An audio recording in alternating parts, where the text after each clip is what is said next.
Hindi ko naman siya sinabihan sa nangyari kay Esmeralda pero parang alam na niya agad. Yun din nga ang iniisip ko. Gusto ko nga ang imbestigahan ng mga kaganapan bago ang pagkamatay niya. Sobrang lambot mo. Kulang na lang. Kaibiganin mo mga masasamang nilalang. Kwentong Takip Silim. Bago natin simulan ang kwento, please like and share the video. Huwag na din natin kalimutang mag-subscribe.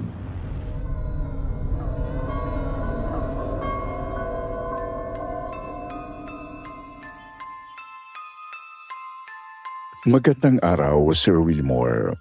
Ako si Rosario, 35 years old, isang manggagamot. Gusto ko sanang ikwento sa inyong mga listeners ang isang mapait na karanasan na pinagdaanan ko para mapunta sa tamang landas. Sabi nila, nakamamatay daw ang inggit. Hindi ko alam kung gaano pala ito katotoo hanggang nakita ko mismo ang epekto nito. Nakasisira ng mga relasyon, nakakawasak ng buhay at minsan literal na nakamamatay. Hayaan niyo akong magbalik sa nakaraan para sariwain ang pinagmulan ng lahat. Simulan natin ang kwento sa aming baryo 5 taon na ang nakalipas. Matagal ko nang kinalimutan ang baryo namin dahil ayaw ko nang balikan pa ang mga mapapait na alaala. Bawat sulok ng lugar na ito, tila ba may mga nakaukit na memoryang gusto ko nang mabaon, tulad ng pagkabaon ng aking yumaong ina sa lupa. Ayoko nang bumalik, ayoko nang maalala. Masyadong masakit mawala ng natitirang pamilya kaya naman nagkaroon ng pagkakataong mapunta ng Maynila at kalimutan ang munting baryo namin. Nang mawala si nanay, kinuha ko na agad. Pero isang trahedya ang nangyari. Sa kasawiang palad, yumao ang kababata ko. Isang napakabuti at hindi makabasag pinggan na albularya. Tiyak na isang malaking dagok ito sa buong baryo namin. Napamahal na sa lahat si Ate Esmeralda. Walang makakatanggi sa kabutihan ng kaibigan kong yon. Kaya naman hindi ko alam kung paano tanggapin ang nangyari. At bawat tiyapa ko patungo sa kanyang bahay, pabigat ng pabigat sa aking dibdib. Hindi ko maiwasang maluha nang makita ang pamilyar na daan patungo sa bahay niya. Dito na ako nadatna ni Aling Lydia, ang kapitbahay at tinuring na pangalawang ina ni Ate Esmeralda.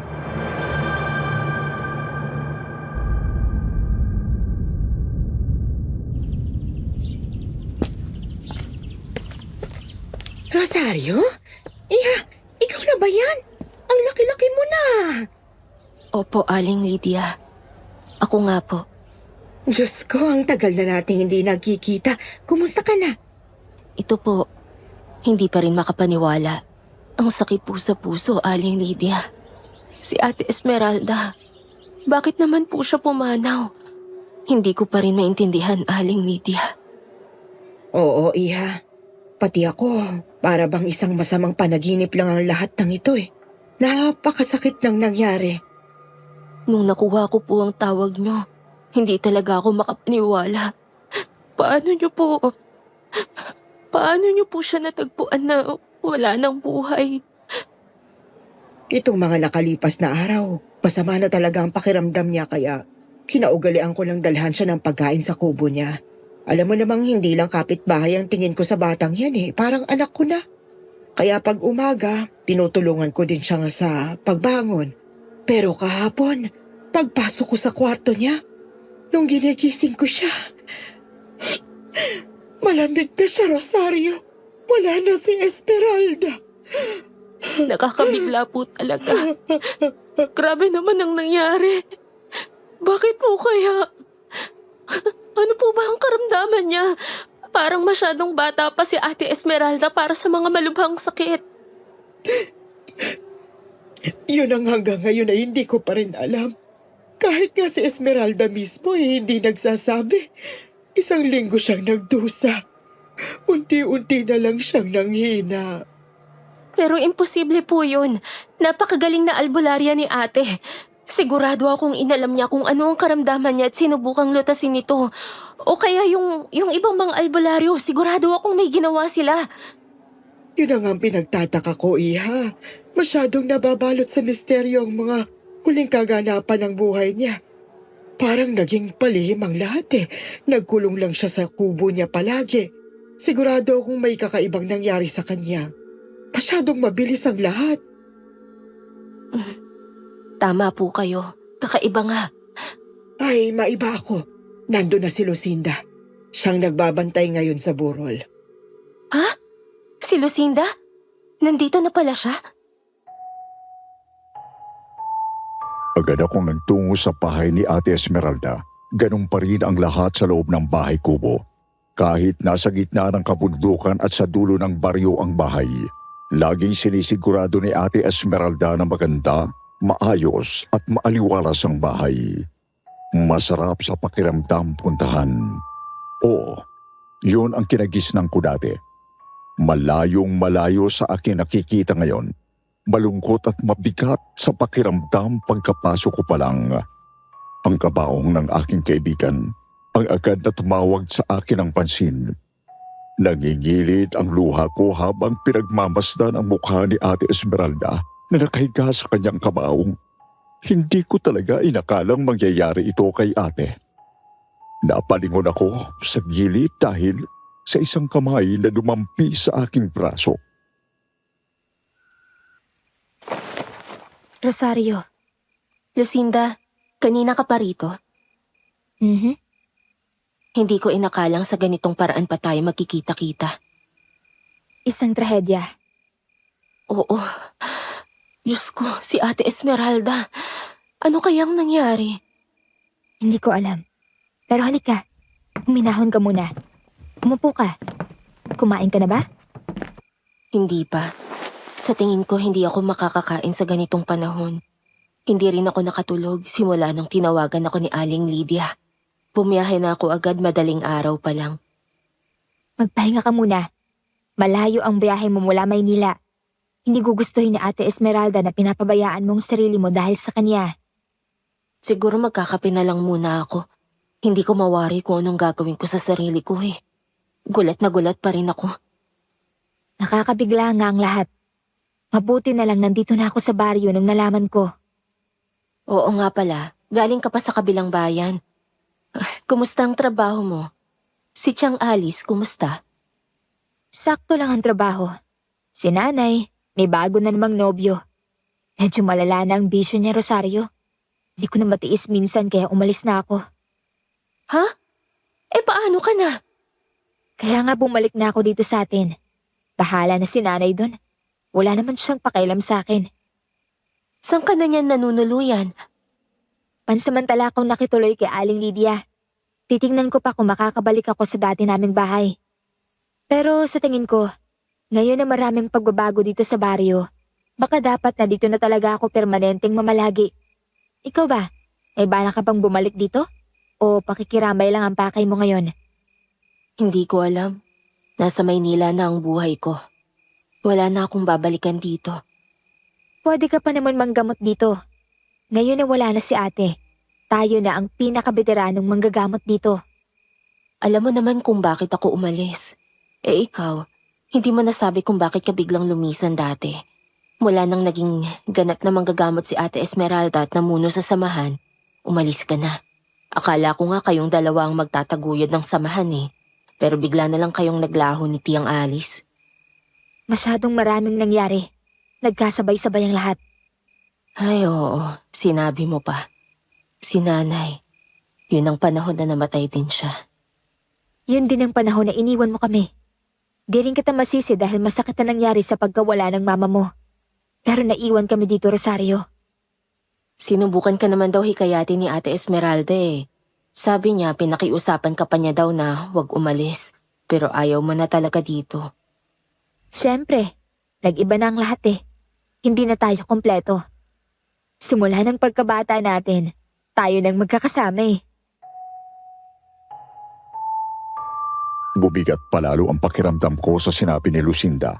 Marahil nga nabuwag ang samahan namin dahil sa unti-unting pagkahiwa-hiwalay namin ng panahong yon at nasimulan ito ng pag-alis ko. Bumagsak ang mukha ko sa nakalulungkot na alaala. Naalala mo ba paghapon? Pumupunta kami sa bahay mo tapos lagi lang kaming tambay sa inyo? Makikikain kasi ang sarap ng luto ng mama mo. Tapos, nanonood ng TV kasi wala kaming TV. Kayo lang meron. Oo naman. Sabay-sabay pa tayong nanonood ng paborito nating cartoons nun eh. Sailor Moon! Oo, di ba nga ako si Sailor Mercury tapos ikaw naman si Sailor Mars. Tapos si Ate Esmeralda. Siya si Sailor Moon. Ay, si Ate Esmeralda, laging bida, laging pabibo. Siya naman kasi talagang naghahatak sa atin. Kaya tayo nagkasama-sama dahil sa kanya. Natandaan mo ba? Siya nga. Alam mo ba kung paano ako unang nagka-interes sa panggagamot?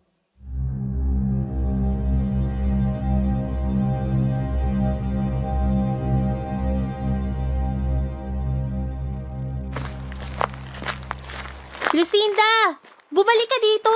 Di ba sabi ni Mama huwag tayong magpunta dito sa kagubatan? Ano ka ba, Rosario? Ang tanda-tanda mo na para pagbawalan ng nanay mo. Dalaga ka na, di ka na bata. May gusto lang naman akong tignan eh. Tara na! Ayoko, malamok. Tsaka hindi mo alam kung anong pwede nating makasalubong sa gubat. Baka may mabangis na hayop pa dyan. Ito naman, ang corny mo. Bakit ba kasi gusto mo dito? Ano bang hinahanap mo? Meron kasi akong gustong hulihin na insekto. Sabi nila, pag nahuli mo daw yon tapos pinakuluan, onting pahid lang daw sa balat, tapos gaganda na yung kutis mo. Puputi pa daw. Ha? Kadiri naman.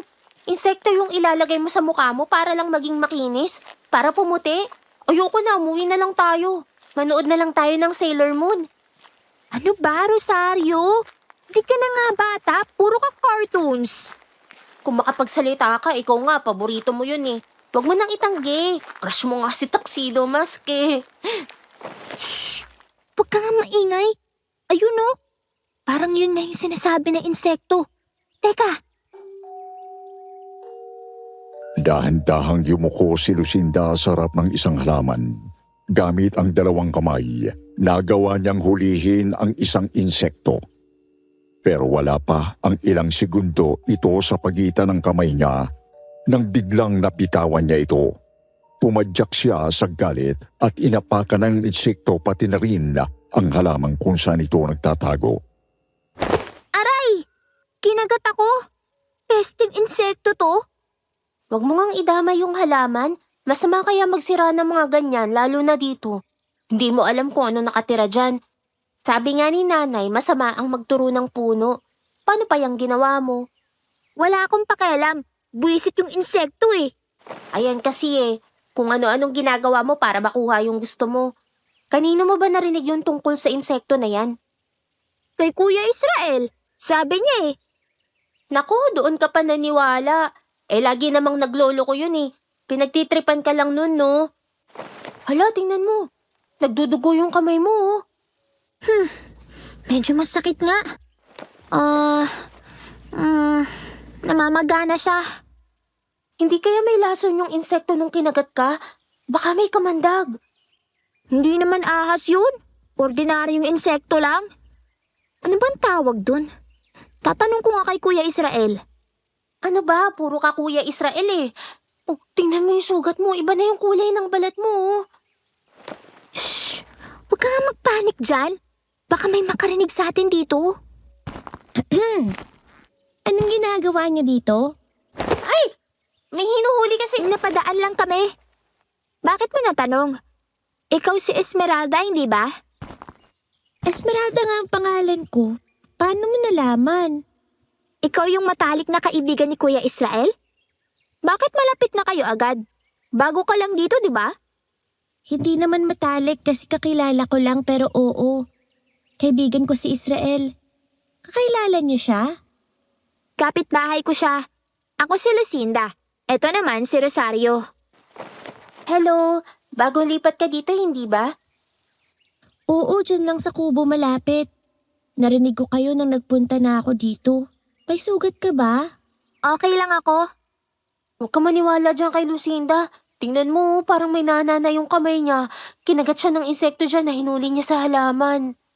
Okay lang ako. Di ko kailangan ng tulong mo. Lalagyan ko na lang ng alkohol pag uwi ko. Wag!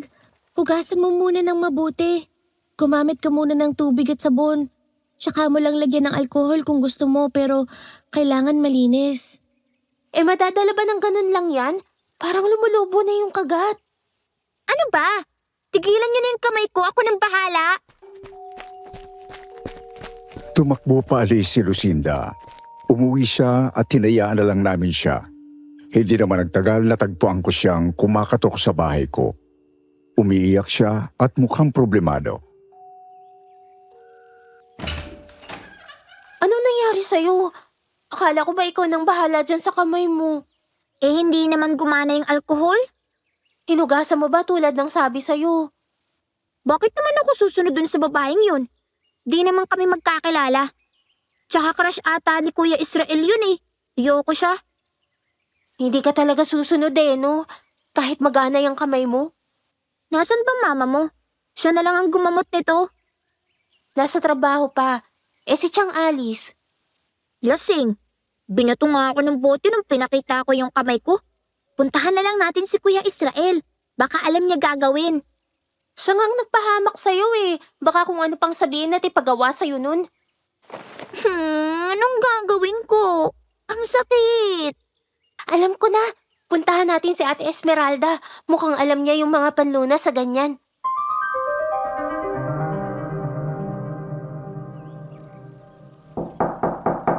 Ate! Ate! Tao po! Rosario at Lucinda? Anong nangyari? Okay lang ba kayo? Hindi.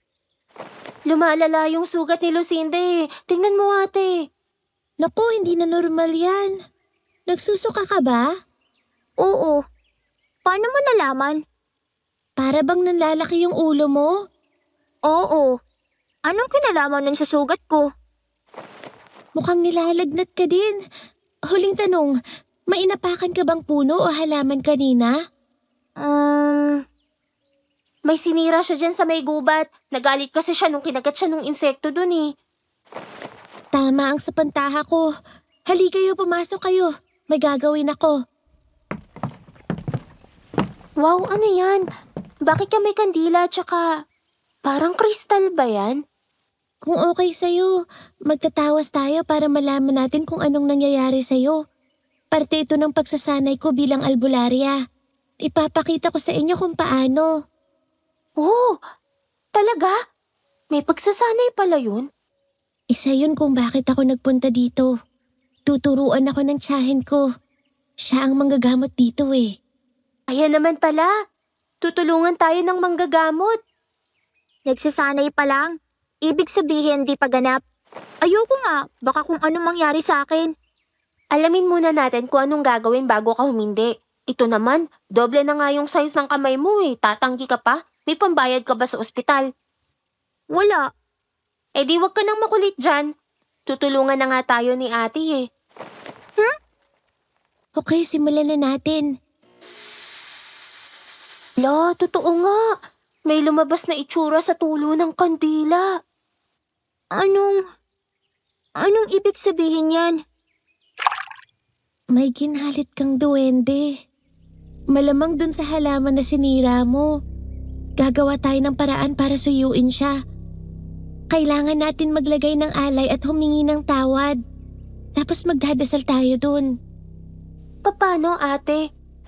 Halika, ituturo ko sa inyo. May tuturo din ako sa inyong dasal.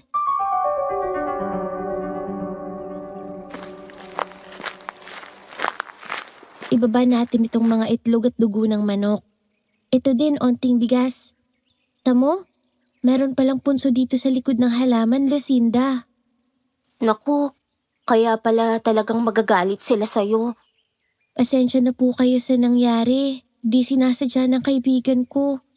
Humihingi po kami ng patawad. Lucinda, dali. Sorry po. Di na mauulit. Nabigla lang ako kasi. Sige, sabay-sabay nating sambitin yung tinuro kong dasal sa inyo, ha?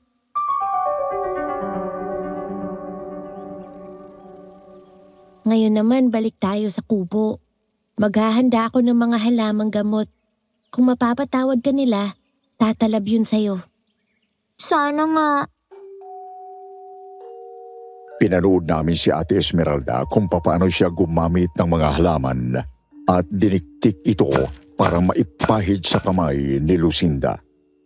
Ilang minuto ang inaabot nito pero kahit hindi pa nailagay ang gamot, para bang humuhupa na ang pagkalobo ng kamay niya.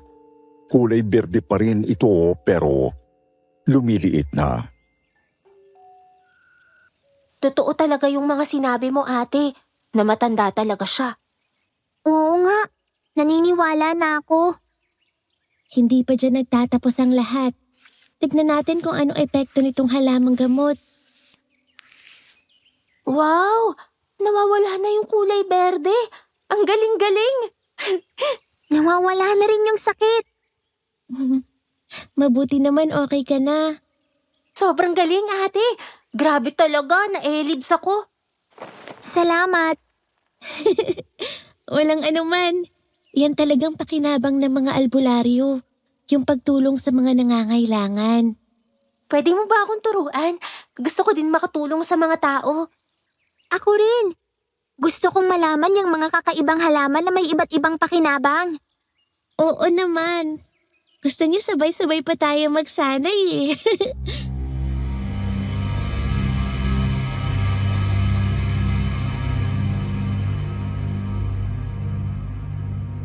Simula noon ay naging magkakaibigan na tayo, hindi ba? Hindi talaga siya nagdamot sa mga kaalaman niya. Sayang nga eh. Di natin masyadong naabutan ng tita niya. Sana nakapagsanay din tayo. Ano ka ba? Kahit laging busy ang tiyahin niya, lahat ng natututunan niya, itinuro din niya sa atin. Sa bagay. Pero sayang lang no? Namatay ang tiyahin niya 1 taon pa lang nang dumating si Esmeralda dito. Eh di sana, marami pa tayong natutunan. Hindi lang yon. Simula noon ay naging mag-isa na lang si Ate Esmeralda sa buhay. Kaya siguro niya itinayo yung samahan ng mga manggagamot. Pero okay lang din naman. Nalaman naman niya ang lahat ng pwedeng matutunan sa tiyahin niya bago siya mawala. At alam mo naman si ate, talagang araw-araw nag-aaral tungkol dito sa larangan ng panggagamot. Marami din talaga tayong natutunan sa mga katuruan niya. Di ko matatanggi yun. Halos lahat na nagsanay sa samahan ni ate, gumaling dahil sa pamamaraan niya ng pagtuturo, hanggang sa lumipat na sa iba't ibang lugar para mapalaganap ang mga katuruan niya. Napakalaking tulong din para sa mga baryong katulad ng sa atin. Bata pa lang siya, ang dami na niyang balak gawin. Kung may isa akong masasabi kay ate, matapang talaga siya at determinado. Totoo yan. Una pa lang seryoso na talaga siya sa pagiging albularya at handa siyang suungin lahat ng bagay. Naalala mo yung isang beses na makainkwentro tayo ng masamang elemento? Ang lala nun. Takot na takot ka nga nun eh. Huy, grabe ka. Hindi lang naman ako ha. Lahat tayo na alarma nun. Kung hindi lang kay Ate Esmeralda, siguradong napahamak na tayo nun.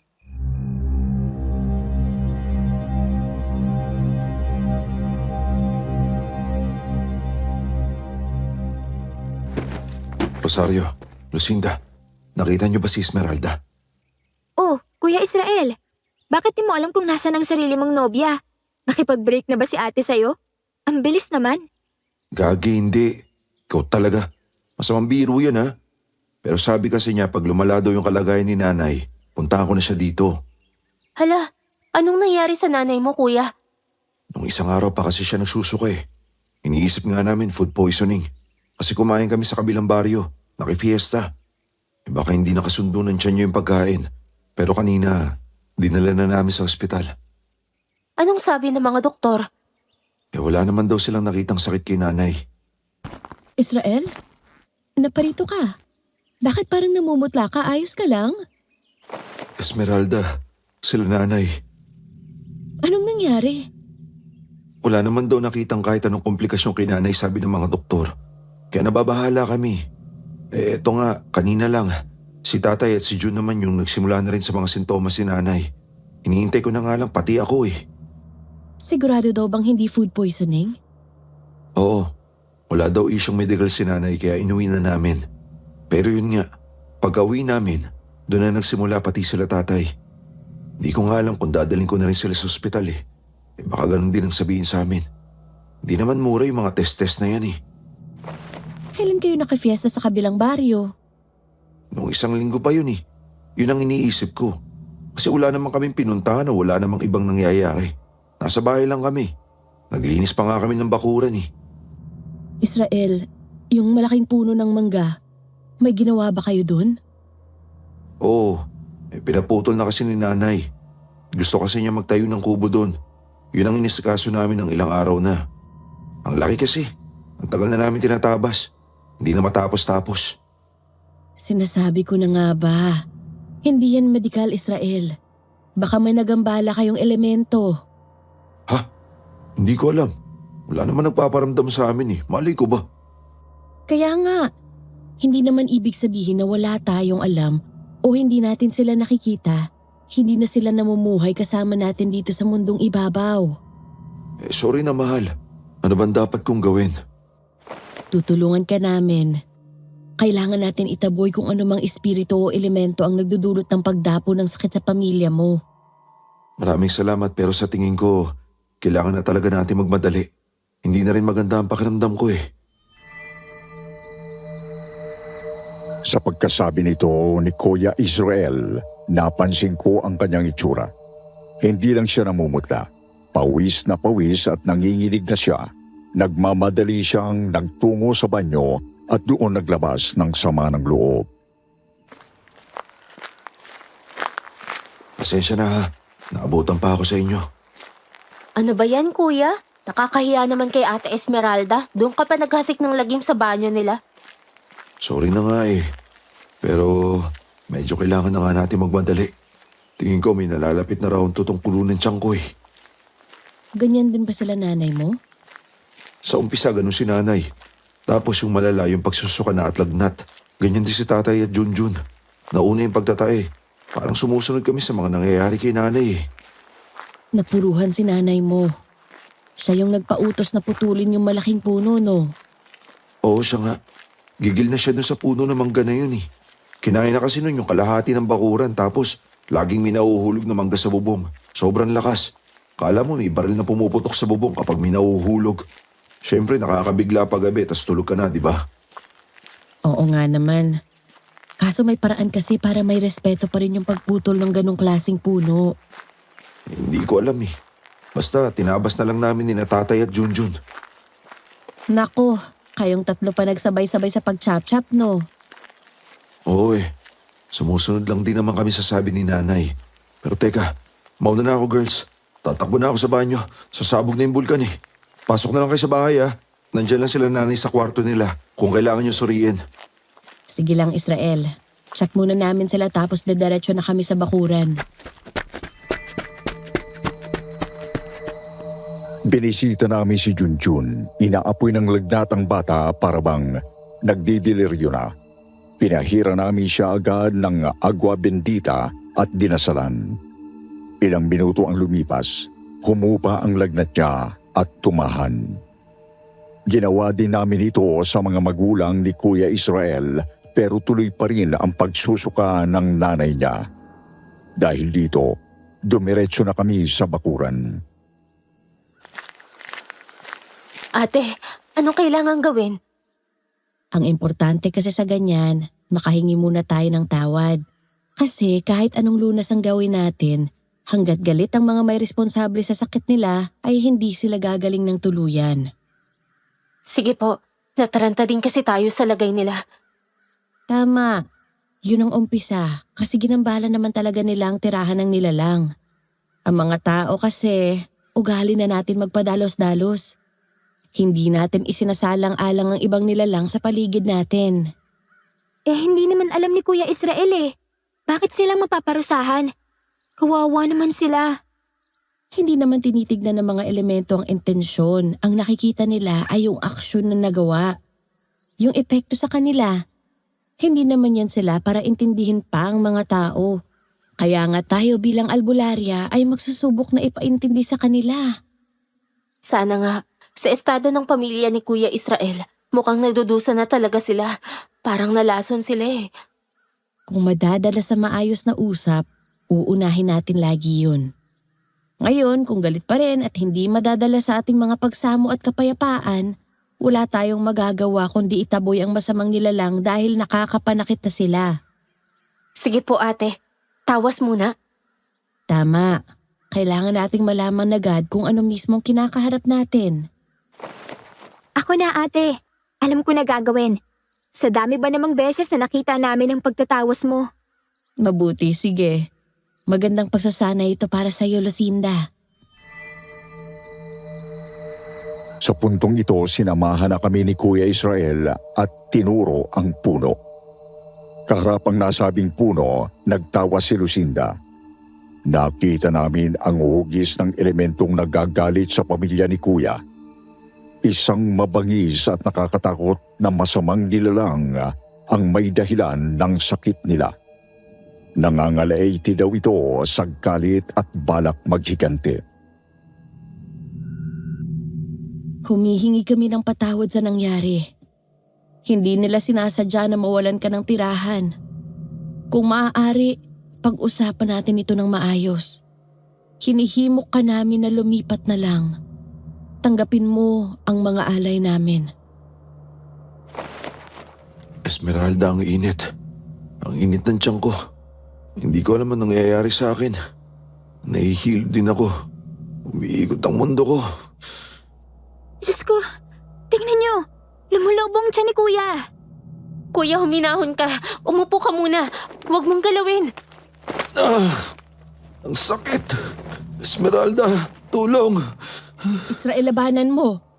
Tibayan mo ang kalooban mo. Pinaglalaroan ka lang ng elemento. Hindi niya tinatanggap ang pakiusap natin. Rosario, Lucinda, sumabay kayo sa akin. May ituturo akong orasyon sa inyo. Kailangan na nating itaboy ang masamang elemento. Hindi siya nakukuha sa maayos na usap. Kailangan natin siyang puwersahin paalisin dito. Mas malakas, bigyan niyo ng puwersa ang bawat pagbigkas. Ate, hindi maganda ang pakiramdam ko. Parang may ginagawa sa akin ng elemento. Ang sakit ng ulo ko bigla.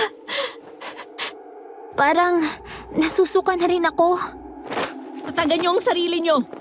Isipin niyo ang kailangang mangyari. Himukin ang buong kapaligiran na ayon sa gusto natin. Kaya natin to. Tapangan niyo ang mga loob niyo. Mas malakas tayo sa kanya dahil tatlo tayo. Sumunod kayo sa pagdasal ko. Huwag kayong papatinag. Nagtuloy-tuloy kami ng orasyon kahit nilalabanan kami ng elemento. Pumagit na si Ate Esmeralda sa amin at sa puno kaya napaluhod siya. Dito ko nakitang nanginginig na siya at napasigaw sa sakit habang nawala naman ang sakit ng aking ulo. Lucinda, si ate yung humaharang sa ginagawa ng elemento sa atin. Nawala na ang sakit ko sa tiyan. Ate, tama na! Baka mapano ka na! Okay pa ako. Tapusin natin ang orasyon. Bilisan niyo. Bumalik kami sa matinding pagdadasal at biglang napadapa si Ate Esmeralda. Esmeralda! Okay lang ako. Kayo? Hindi na mainit ang tiyan ko. Umupa na rin ang paglobo. Okay na ako, ate. Ako din. Nagtagumpay tayo. Tuluyan ang nakalayas ang elemento. Ngayon samahan niyo ako para lagyan ng proteksyon ng paligid ng buong bahay. Tinuruan kami ni Ate Esmeralda kung paano siguruhin na hindi malalapitan ng masamang elemento ang lugar nila Kuya Israel. Binilin din niya na umiwas na sa mga bagay na pwedeng magpagalit sa mga nilalang na hindi nakikita. Maraming salamat, Esmeralda. Ang galing mo talaga. Ang husay at ang tapang mo. Tumulong din kami. Oo naman. Maraming salamat, Lucinda at Rosario. Niligtas niyo kaming lahat.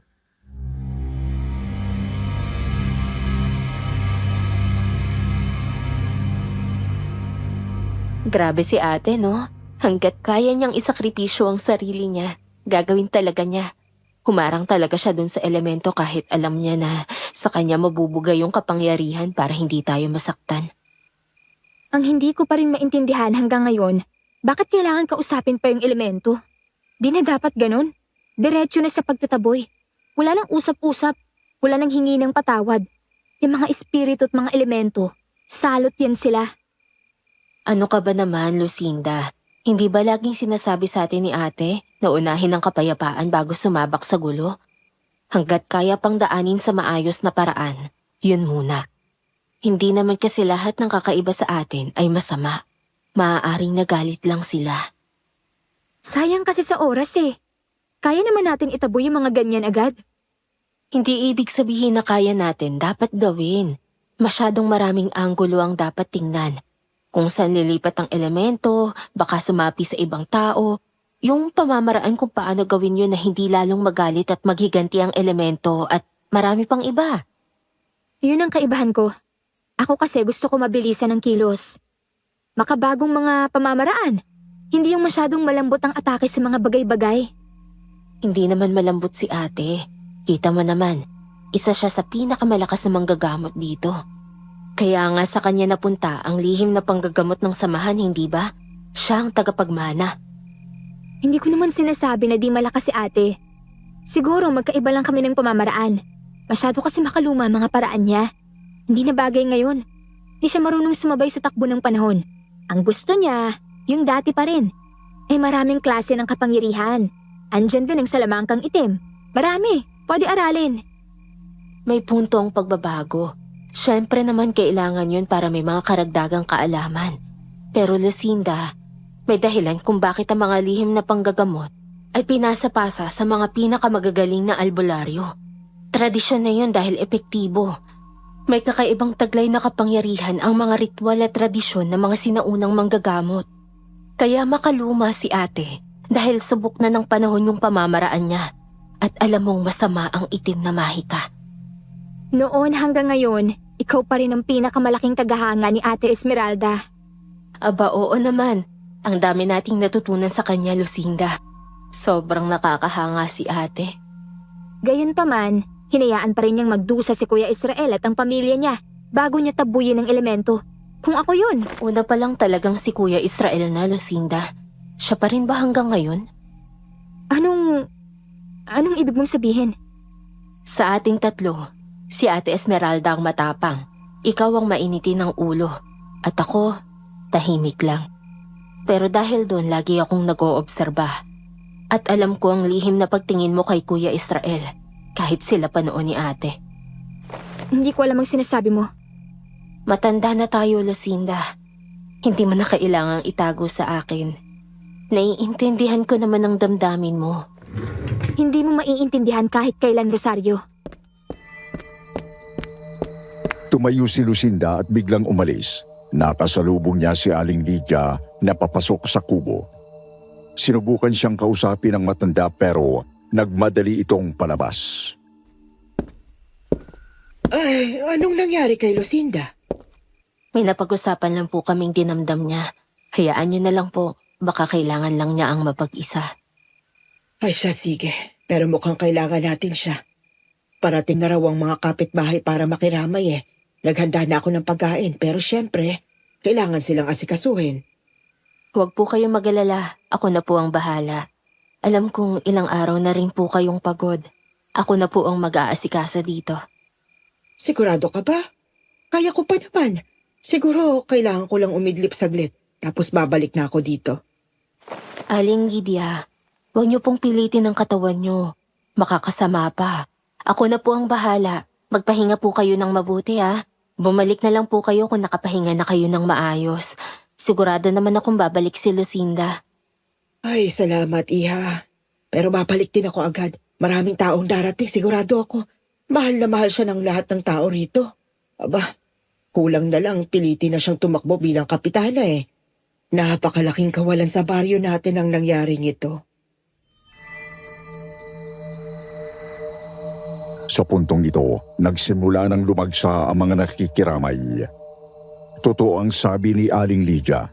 Nag-iiyakan ang mga taong bayan na dumating. Kanya-kanyang kwento kung papaano sila natulungan ni Ate Esmeralda at kung papaano sila naghihinayang sa pagkamatay nito. Tanghali na noon nang may lumapit sa akin na isang binatilyong hindi ko kilala. Hello po, kayo po si Ate Rosario? Oo, ako nga. Ako po si Entoy. Lagi po kayong kinakwento sa akin ni Ate Esmeralda. Ako po yung isa sa mga estudyante niya. At sa tingin ko, may dapat po kayong makita. Ano yun? Tungkol ba kay ate yan? Pwede po ba kayong sumunod sa akin? Nagtungo kami sa likod bahay ni Ate Esmeralda. Tumingin muna sa paligid ang binata bago siya dahan-dahang yumuko at may kinalikot sa likod ng mga plywood na nakapatong sa dingding. May kinuha si Entoy na kahon at hinarap sa akin. Ate, sa'yo dapat mapunta. Mga gamit ba to ni Ate Esmeralda? Di ko po alam eh. Nung isang linggo po kasi, iginilid po niya ako matapos ng pagsasanay namin. Tapos sinabi niya sa akin na meron daw siyang gamit na iniwan dito. Ako na daw po yung bahala at siguraduhin ko daw po na makarating sa'yo. Sa akin? Bakit sa akin? Hindi ko po alam eh. Bakit daw niya iniwan sa'yo? Bakit hindi niya sinabi sa akin? Tinawagan pa niya ako nung isang linggo eh. Hindi ko po talaga alam. Basta sinunod ko lang po yung bilin niya. Hindi mo pa to nabubuksan? Hindi po. Natatakot ako kay Ate Esmeralda eh. Lagi niyang sinasabi na pagpasaway kami, pwede niya kaming kulamin tapos magkakaroon ng mga bukol na kasing laki ng platito. Yun pa rin ba ang panakot niya sa mga nagsasanay sa kanya? Hindi totoo yun. Ilang beses na niyang sinabi sa amin yun pero panakot lang talaga yun. Nagkipit balikat lang ang binata. Malungkot ang mukha niya kahit nakikipagbiruan sa akin. Nagbuntong hininga siya habang nakatingin sa langit. Sana okay lang si Ate Esmeralda kung nasan man siya. Namimiss ko na si ate. Hindi lang po talaga ako mapalagay sa nangyari. Hindi ko po matanggap. Ako man eh. Sobrang galing po ni ate. Kaya parang nanibago talaga ako na hindi niya mahanapan ng solusyon yung sakit niya. Yun din nga ang iniisip ko. Gusto ko nga ang imbestigahan ng mga kaganapan bago ang pagkamatay niya. Pwede ko po kayong tulungan kasi kami ni Aling Lydia ang lagi niya nakakasama nun. Salamat, Entoy ha. Bumalik kami sa burol at nabigla ako sa aking nakita dahil natagpuan ko si Kuya Israel na umiiyak sa kabaong ni Ate Esmeralda. Baka sa mukha niya ang matinding paghinagpis. Hinayaan namin siyang magluksa. Walang sumubok na kausapin ang lalaki para hindi siya maistorbo. Hanggang sa nanlulumo na lang siyang napaupo sa aking tabi. Umiiling-iling si Kuya habang tumutulo pa rin ang luha. Pati na rin ata uhog tumulo na sa sobrang pag-iyak niya. Hindi ako makapaniwala. Wala na si Esmeralda. Wala na talaga siya. Nung tinawagan ako ni Aling Lydia, hindi ko inakalang totoo. Kasi si Esmeralda pa talaga. Tapos nakita ko siya. Nakaratay dito. Oo, Kuya. Magulgul din ako sa kabaong niya nung unang nakita ko siya. Si ate ang pinakamalakas sa taong nakilala ko tapos ganyan. Posible. Hindi maaari. Malaking kalokohan to. Tulado makapagsabi ng kinamatay niya. Hindi ako naniniwala. Ako man eh. May ibang dahilan yan, sigurado ako. Alam mo Kuya, mukhang tama ka. Kasi naaalala ko yung huling beses na nakapag-usap kami. Medyo hindi na rin maayos ang boses ni ate nun. Parang sobrang hinang-hina na siya. Tapos ngayon na inaalala ko yung mga sinabi niya. Para bang nagpapahiwatig siya na may banta sa kanyang buhay. Ha? Totoo ba? Anong ginawa mo? Pasensya na Kuya. Wala akong masyadong nagawa. Matipid kasi siya sa pagsasalita noon at ayaw niyang magbigay ng detalye. Sabi pa niya, siya na daw ang gagawa ng paraan. Alam mo naman kung ilang beses na may nagtangka sa buhay ni ate. Mapamasamang espiritu pa yan o naghihiganting mga nilalang. Lahat yun hindi kinaya si ate. Sa pagkakataong to, siya ang natalo, Rosario. At wala tayong nagawa.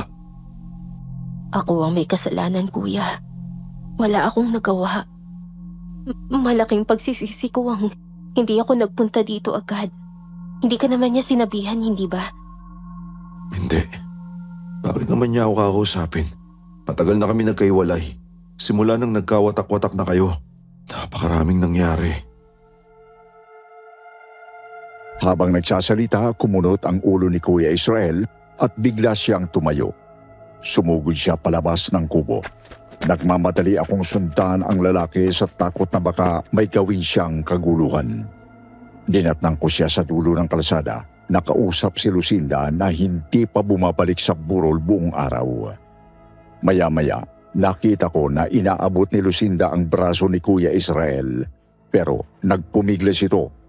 Lumapit ako sa dalawa at narinig ko ang pagtatalo. Alam ko may kinalaman ka sa nangyari kay Esmeralda. Umaming ka, Lucinda. Ako? Bakit naman ako? Huwag mo akong pagbintangan, Israel. Ngayon lang tayo nagkita ulit. Hindi mo man lang ba ako babatiin ng maayos? Bitiwan mo ako. Huwag ka nga makalingkis sa akin ng ganyan, Lucinda. Alam mo naman nakakabatang kapatid ang turing ko sa'yo. At ba't di kuya ang tawag mo sa akin, ha? Ano ba? Wala na nga si ate eh. Wala nang dahilan para umayaw ka sa akin. Lucinda, hindi ka nakikinig sa akin. Pakinggan mo ang sinasabi ko. Kahit anong mangyari, hindi tayo magkakatuluyan. Naiintindihan mo ba yon? Pero wala na si ate. Lucinda, huling beses ko na sasabihin to. Sana matanggap mo na to. Hindi kita gusto. Hindi kita gugustuhin at lalong hindi kita mamahalin. Walang tutumba sa pagmamahal ko kay Esmeralda. Israel, nalilito ka lang. Baka kailangan mo lang ng panahon. Alam mo ba kung bakit kami naghiwalay ni Esmeralda nung unang panahon? Dahil hindi mo talaga siya mahal. Nakita mo, naghiwalay nga kayo eh. Kabaliktaran. Mahal na mahal ko si Esmeralda. At alam mo kung anong ginawa niya? Para lang hindi kayo magkaiwa-hiwalay at para hindi ka na umalis dito sa baryo. Sabi niya unahin na namin ang kaligayahan mo. Nakipag-iwalay si Esmeralda sa akin para sa'yo. Hindi ako naniniwala. Hindi ba kapani-paniwala na isasakripisyo ni Esmeralda ang sarili niyang kaligayahan para sa'yo? Sinusubukan kanyang pigilan sa pamamagitan ng paghihiwalay namin para di ka na tuluyang umalis sa baryo. Pero hindi mo pa rin ako hinabol. Dahil pa rin yun kay ate. Siya ang hadlang sa atin. Ano ka ba? Di ka ba makaintindi? Bakit di ka makapaniwala? Gagawin niya ang lahat para sa inyo, Lucinda. Ilang beses ba niya inarang ang sarili niya sa panganib para protektahan kayo? Tama si kuya. Walang ibang inisip si ate kung hindi ang kapakanan natin. Huwag kang makialam dito, Rosario. Huwag mo siyang idamay dito, Lucinda. Tinatanong kita, may kinalaman ka ba sa pagkamatay ni Esmeralda? Ha? Hoy, Israel! Sabihin mo lang hindi mo ako mahal. Pero wag mo akong paratangan ng ganyan. Ang kapal na mukha mo. Baka ikaw ang may kinalaman. Dahil ba iniwan ka ni ate? Ganun ba yon? Kung di siya mapapasayo, wala nang ibang makakakuha sa kanya? Sandali lang naman, huwag kayong magturuan ng ganyan. Hindi ba mas maganda kung magtulungan na lang tayong lahat para malaman ang katotohanan? Tumigil ka nga, Rosario. Israel, hindi ka pa nagdamdam sa ginawa ni ate sa'yo? Parang pinamigay ka lang niya. Tingin ko ikaw may dahilan para maghiganti. Baka ikaw ang nagpakulam sa kanya. Oo, talagang nagdamdam ako. Hindi ko naman yung tatanggi. Sumama ang loob ko kay Esmeralda. Pero hindi ibig sabihin nun, may masamang balak na ako sa buhay niya. Minahal ko siya. Mahal ko pa rin siya at habang buhay ko siyang mamahalin. Hindi ko kayang gawin yun sa kanya. Bakit ko ipapapatay ang taong mahal ko? Umiling-iling si Kuya Israel. Tiningnan niya ng masama si Lucinda. Matapos nito, nagsimula siyang umalis kaya sinundan siya ulit ng babae. Pinigilan ko si Lucinda pero tinapik lang niya ang kamay ko mula sa braso niya. Hinigpitan ko naman ang hawak ko sa kanya hanggang sa napasinghal siya sa akin. Huwag mong pakialaman ng mga bagay na di ka sangkot, Rosario. Hayaan mo kaming ayusin to. Wala ka nang aayusin. Ayaw niya sa'yo. Bakit pa ayaw mong tanggapin yun? Hindi ka ba naaawa sa sarili mo? Habol ka ng habol? Pinagsisiksikan mo ng sarili mo. Mahiya ka naman. Lalaki lang yan. Kailangan lang niyang maintindihan. Lucinda! Tama na! Tigilan mo ako! Napabitaw ako sa braso niya dahil sa panlilisik ng mga mata niya sa akin. Ngayon ko lang siya nakitang ganun ang itsura. Para bang may masamang espiritu na sumapi sa kanya at sumulpot sa mukha niya. Dali-dali siyang sumunod kay Kuya Israel. Dahil dito, lalo pang nabuo ang umaandar sa aking isipan buong araw. Bumalik ako sa kubo't dinala ko si Entoy sa bahay ni Aling Lydia para walang makarinig sa usapan namin. Entoy, tingin mo ba may kumukulam kay ate? Hindi lang po ordinaryong kulam. Salamangkang itim po. Mas matindi. Mas malubha ang epekto.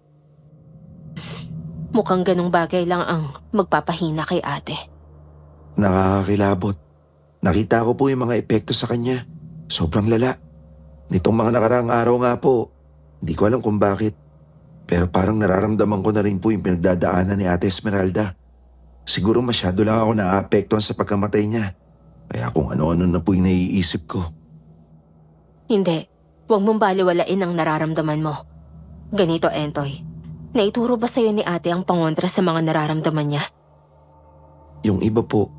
Pero kasi nagsimula siyang magkulong sa kubo. Basta alam ko sinubukan pa niyang kontrahin yung nangyayari sa kanya kaya siguro tumagal pa siya. Hindi kaya nalaman niya kung sino ang nagpapakulam sa kanya? Hindi na po ako magugulat kung nalaman niya. Ang tanong po bakit hindi niya napigilan ng tuluyan? Masyado bang malakas ang kapangyarihan na kumukulam sa kanya? Entoy, sa galing ni ate, hindi yun ang question eh.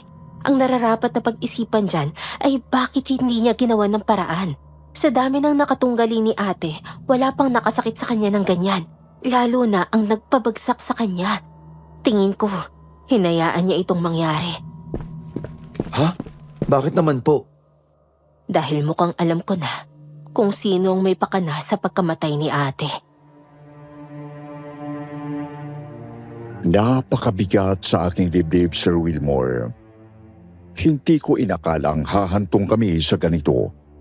Maraming mga katanungan ang natatakot akong mahanap ang kasagutan. Pero sa huli, aking napagtanto na iisang tao lang ang may mabigat na dahilan na gawin ito. Sinubukan ko siyang hanapin pero hindi na siya nagpakita sa burol. Naglakad-lakad ako dahil sa mga bumabagabag sa aking isip. Hindi ko napansin na dinala na pala ako ng aking paako sa sementeryo. Nilapitan ko ang puntod ni nanay. Sorry po, Nay. Ngayon na lang ako nakabisita sa inyo ulit. Imbis na harapin ko ang nangyari sa inyo, tumakbo na lang ako. Tinakbuhan ko ang lahat. Pero mali, hindi ko sila dapat tinalikuran. Hindi ako naging matapang. Pero pangako, hindi na ako tatakbo.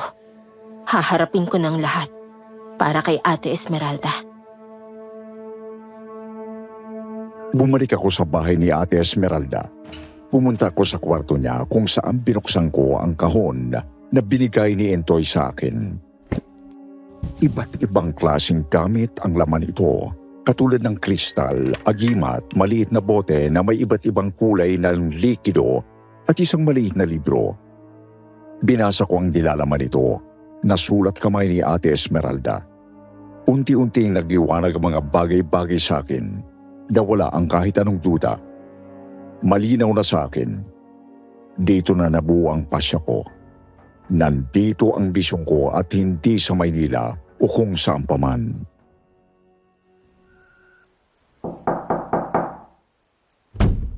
Iha, pwede ba kitang makausap? May gusto sana akong sabihin eh. Bakit po? Ano po yun? Ayoko na sanang magsalita. Pero si Lucinda, hindi ko naman siya sinabihan sa nangyari kay Esmeralda pero parang alam na niya agad. Hindi nga siya nagulat eh. Hindi ba nakapagtataka yon?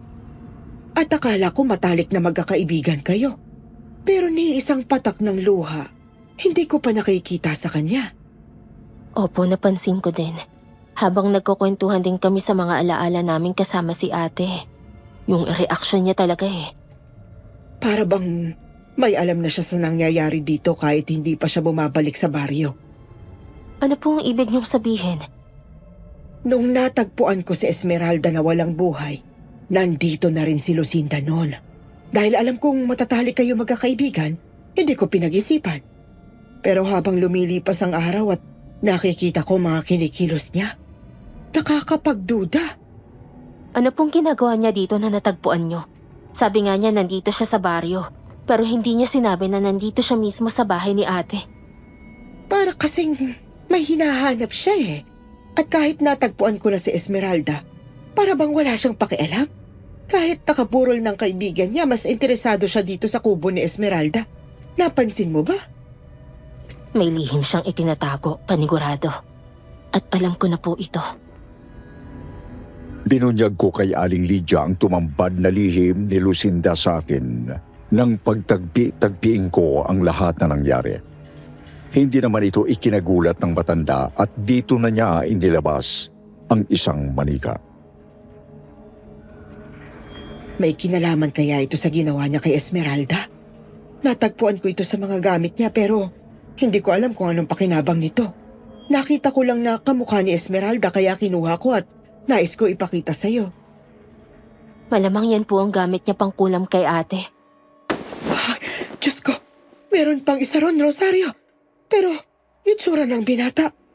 Hindi ako sigurado kung sino ang kawangis. May ideya po ako. Baka kay Entoy.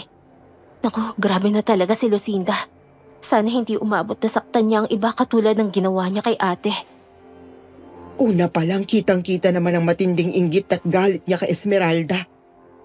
Pero hindi ko lubos maisip na hahantong sa ganito. Kahit kailan hindi ko naisip na sasaktan niya ng ganyan si ate. Dahil mabait kang tao, ayaw mong pag-isipan ng masama ang kapwa mo lalo na kaibigan. Pero may edad na ako, iha. Alam kong itsura ng taong may tanim na galit. Siguro ayaw ko tanggapin na may lamat ang pagkakaibigan naming tatlo. Kasi kahit dati naman, kapag may napagtagumpayan si ate, kitang-kita ko lagi ang mukha ni Lucinda. Nakasimangot siya. At lagi niyang ikinukumpara ang sarili niya kay ate Esmeralda. Hindi talaga maganda magkaroon ng inggit sa kapwa. Sana nag-focus na lang siya sa sarili niya. Mahusay din naman si Lucinda. Iba-iba lagi ang diskarte ng bawat manggagamot. Pero imbis na sarili niya ang asikasuhin niya, lagi siyang nakamanman kay ate hanggang sumabog na siguro mga kinikimkim niyang sama ng loob. Lalo na nang makita niyang ayaw pa rin siya ni Kuya Israel kahit na ano ang gawin niya. Napakasama ng ugali. Dinispatsya niya sa Esmeralda para lang mapasa kanya ang isang lalaki. Halangang bituka. Opo, pero tingin ko hindi lang dahil doon. Meron pa siyang ibang dahilan at may kinalaman ito sa mga gamit ni ate. Ang mga lihim ng mga manggagamot. Ipadampot na natin siya sa pulis. Dapat sa ganyang tao mabulok sa kulungan eh. Opo, yun talagang dapat. Kaso mahirap pong patunayan ng krimen na ginawa niya dahil lang sa kutob natin at sa isang manika. Kailangan lang natin ng mas matinding ebidensya. Anong balak mong gawin? Hindi siya pwedeng makatunog na pinaghihinalaan natin siya.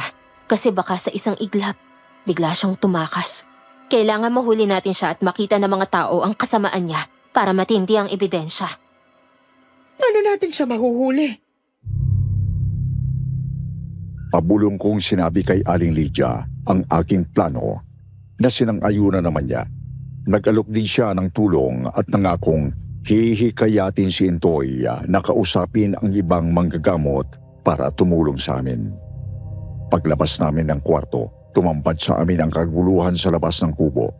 Si Lucinda tinatalakan si Intoy, nanlilisik ang mga mata nito at dinuduro ang binata. Hindi pa tayo tapos. Kala mo kung sino ka, ah? May araw ka rin sa akin. May kalalagyan ka ding bata ka. Anong nangyayari dito? Wala. Entoy? Sinabi ko na nga wala akong alam sa mga gamit ni Ate Esmeralda eh. Pinipiga po niya ako. Ano bang hinahanap mo, Lucinda? Gumagawa ka ng gulo. Dito pa sa burol ni ate. May tinatanong na naman ako dyan kay Entoy. Sinasagot ako ng pabalang? Hoy, ikaw! Kala mo kung sino ka na? Porket ikaw yung hinahangaan dito, kala mo big time ka na? Wala ka pang alam kumpara sa amin. Wala ka pa sa kalingkingan ng kaalaman namin, kaya wag lalaki yung ulo mo, ha? Hindi naman po sa ganun.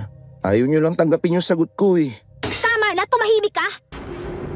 Napaurong si Entoy sa kakaibang boses ni Lucinda nang sumigaw siya.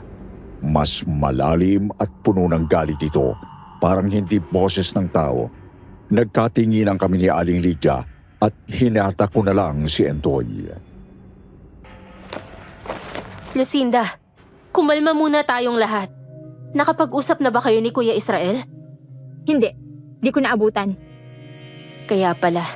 Dumaan kasi siya dito kanina. Sabi niya magkita daw kayo sa bahay niya para makapag-usap kayo. Talaga? Paano? Di ko siya nakitang bumalik dito. Baka nagkasali silang kayo. Yun ang sabi niya eh, magkita daw kayo. Ano, ayaw mo ba? Sasabihin ko na lang sa kanya kung ayaw mo. Hindi. Siyempre gusto ko. Anong oras daw? Bago maghating gabi. At Lucinda, mukhang gusto ka talaga niyang makausap. Parang nagbago yung isip niya tungkol sa inyong dalawa eh. Nakangiti pa nga si Kuya. Talaga? O sige. Mukhang makukuha mo ng gusto mo. Nako, salamat. Sinasabi ko na nga, maliliwanagan din siya. Nako, kailangan ko munang maligo. Magpaganda. Teka, ang dami kong gagawin. Nakangiti si Lucinda na nagmamadali papunta sa bahay ni Aling Lydia. Pagkaalis niya, nilatag ko kay Entoy ang plano na bago na dahil kailangan naming gawing pain si Kuya Israel. Lumipas ang gabi sa paghahanda namin labang kay Lucinda habang wala siyang kamalay-malay na nag-aayos para kay Kuya Israel. Sigurado ba kayo sa plano mo, Rosario? Mabuti na lang wala ang pamilya ko sa bahay. Hindi madadamay pa sila sa gulo. Huwag kang mag-alala, Kuya. Maaayos din ang lahat. Gawin natin ito para kay Ate Esmeralda. Para makuha ang hustisya na nararapat para sa kanya.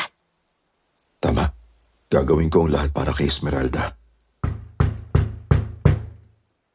Nahinto ang pag-uusap namin dahil sa isang malakas na katok sa pintuan.